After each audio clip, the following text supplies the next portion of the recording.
자, 이제 길 위에서 일어난 배움의 현장 안으로 들어가 보겠습니다. 8장 27절에서 38절 본문은 크게 세 이야기를 담고 있습니다. 27절에서 30절까지 베드로가 예수님을 그리스도로 고백합니다. 그리고 31절부터 33절까지 예수님의 첫 번째 순환 예고가 기록되어 있습니다. 그리고 34절부터 38절까지 예수님이 따름에 대해서 자기를 어떻게 따를 것인지에 대해서 말씀해 주십니다. 예루살렘으로 가는 길 위에서 베드로는 처음으로 예수님을 그리스도라고 고백합니다. 이 베드로의 고백을 듣고 예수님은 침묵하라, 아무에게도 말하지 말라라고 침묵을 명령하셨습니다. 지난 시간에 이미 우리가 배운 적이 있습니다. 그리고 그 베드로의 고백 이후에 처음으로 예수님은 자기가 장로들과 대제사장들과 서기관들에게 죽음을 당할 것을 예고하십니다. 이 순환과 죽음에 대한 예고를 듣고 베드로가 예수를 붙들고 항변하기 시작합니다. 여기서 예수님은 매우 중요한 말씀을 베드로에게 하십니다. 그 말씀은 이것입니다.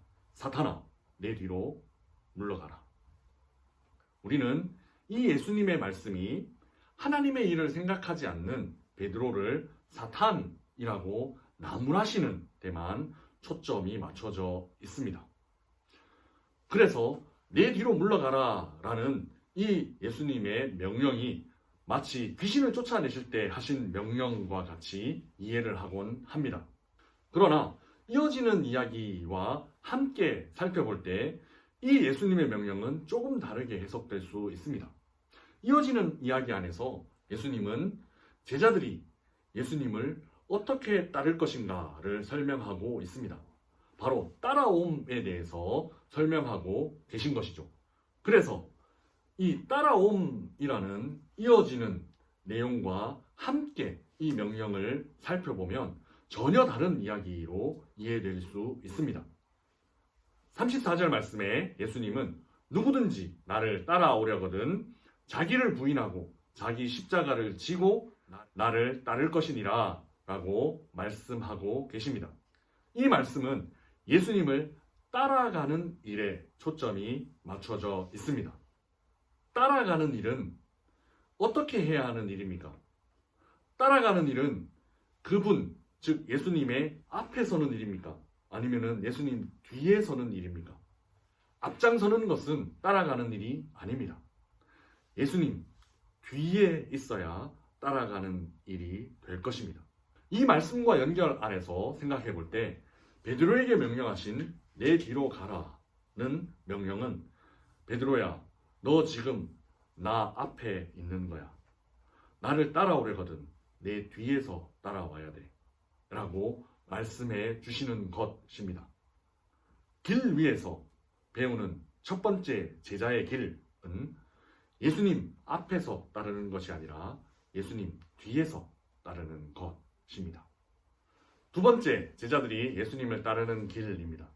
마가복음 9장 30절에서 32절 안에는 예수님의 두 번째 순환 예고가 기록되어져 있습니다. 이 순환 예고 다음에 제자들의 이야기가 이어집니다.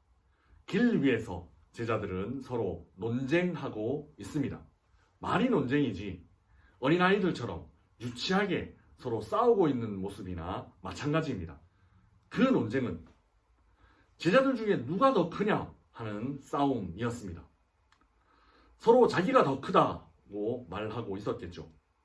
이에 35절에서 예수님은 누구든지 첫째가 되고자 하면 뭇사람의 끝이 되며 뭇사람을 섬기는 자가 되어야 하리라고 가르쳐 주십니다.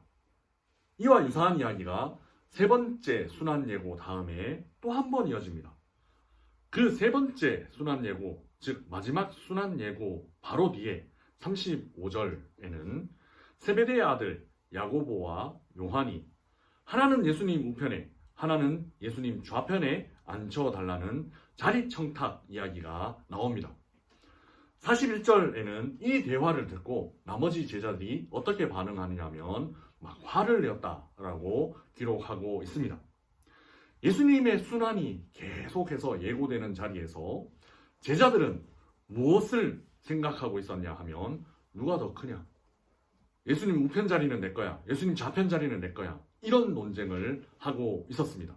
예수님이 세 번째 순환 예고를 하는 자리에서 제자들은 세상 사람들과 똑같이 자기의 위치, 자기의 포지션, 더 높은 곳으로 올라가고자 하는 야망을 드러내고 있습니다. 이 제자들에게 예수님은 그런 권세는 이방인들, 즉 하나님을 모르는 사람들이 꿈꾸는 것이라고 가르치시면서 이렇게 말씀을 이어가십니다. 43절에서 45절 말씀입니다. 너희 중에는 그렇지 않을지니 너희 중에 누구든지 크고자 하는 자는 너희를 섬기는 자가 되고 너희 중에 누구든지 으뜸이 되고자 하는 자는 모든 사람의 종이 되어야 하리라. 인자가 온 것은 섬김을 받으려 함이 아니라 도리어 섬기려 하고 자기 목숨을 많은 사람의 대속물로 주려 함이라고 말씀하십니다. 순환을 향해 가고 있는 예수님 그 반대편에 제자들은 세상 사람들과 똑같은 생각을 하며 똑같은 가치관을 가지고 예수님을 쫓아가고 있었습니다. 길 위에서 배우는 두 번째 제자의 길은 다른 사람을 위한 섬김의 길입니다.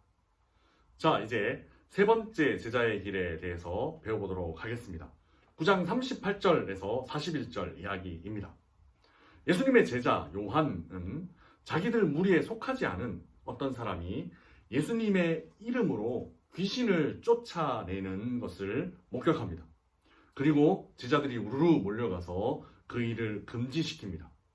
그리고 이 일을 예수님께 이렇게 했습니다 라고 보고를 올리는 장면입니다.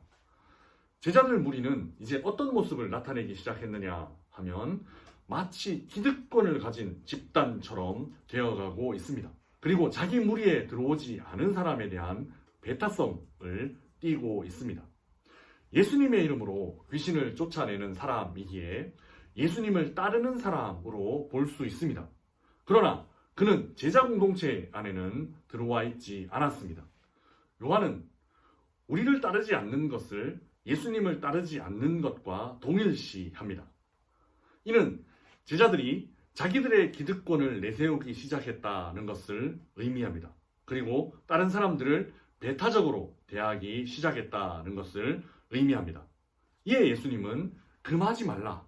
내 이름을 의탁하여 능한 일을 행하고 즉시로 나를 비방할 자가 없느니라. 우리를 반대하지 않는 자는 우리를 위하는 자니라 라는 말씀을 제자들에게 일러주십니다. 이 말씀을 통해 비록 제자 공동체 안에 속해 있지는 않다 하더라도 그리스도 안에 속한 사람이라는 것을 인정해 주십니다. 이와 비슷한 이야기가 10장 13절에서 16절에 기록되어 있습니다. 제자들은 쓸데없어 보이는 어린아이들에 대해 배타적인 태도를 취합니다. 이에 예수님은 어린아이들을 축복하시며 14절 이하에서 이렇게 말씀하십니다. 어린아이들이 내게 오는 것을 용납하고 금하지 말라. 하나님의 나라가 이런 자의 것이니라. 내가 진실로 너희에게 이르노니 누구든지 하나님의 나라를 어린아이와 같이 받들지 않는 자는 결단코 그곳에 들어가지 못하리라.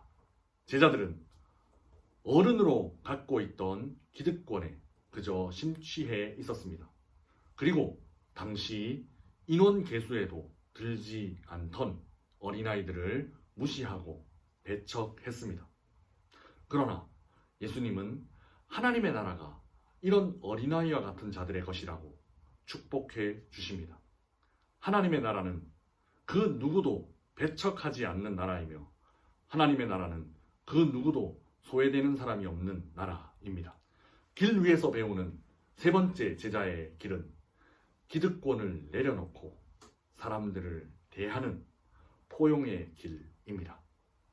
오늘 공부와 숨김으로 드러나는 마가 예수님 이야기 전체 강의를 마무리하겠습니다.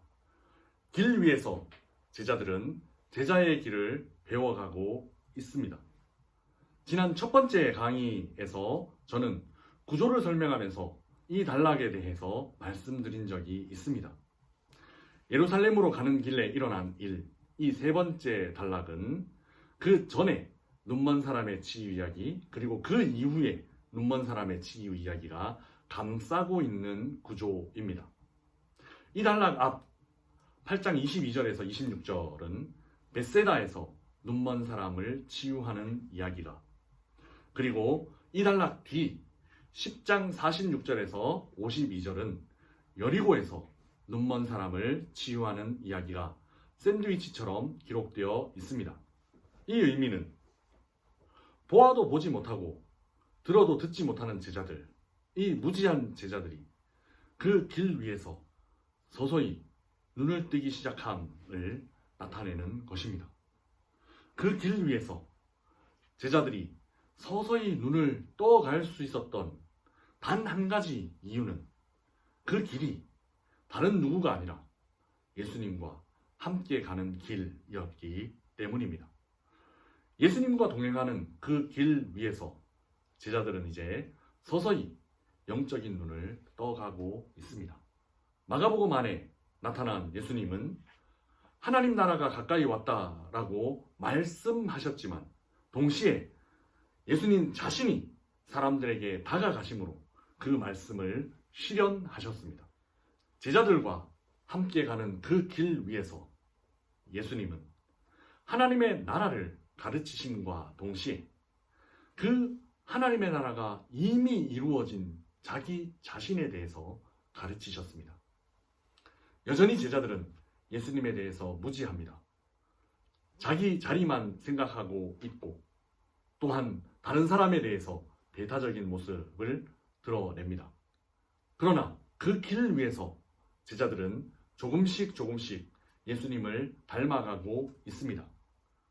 왜냐하면 그 무지한 제자들을 통해서 전해진 복음, 즉 예수 그리스도가 오늘 우리에게까지 이르렀기 때문입니다. 이제 우리도 우리의 인생의 길에서 예수님과 동행하며 예수님을 배워갈 것입니다. 가르치시며 그 가르치심대로 행하셨던 예수님처럼 배우며 그 배운 대로 살아감으로 우리는 예수님 뒤에서 묵묵히 예수님을 따라가고 있습니다. 그 길 위에서 우리의 무지함과 우리의 악함이 예수님을 닮아 조금씩 변해가고 있습니다.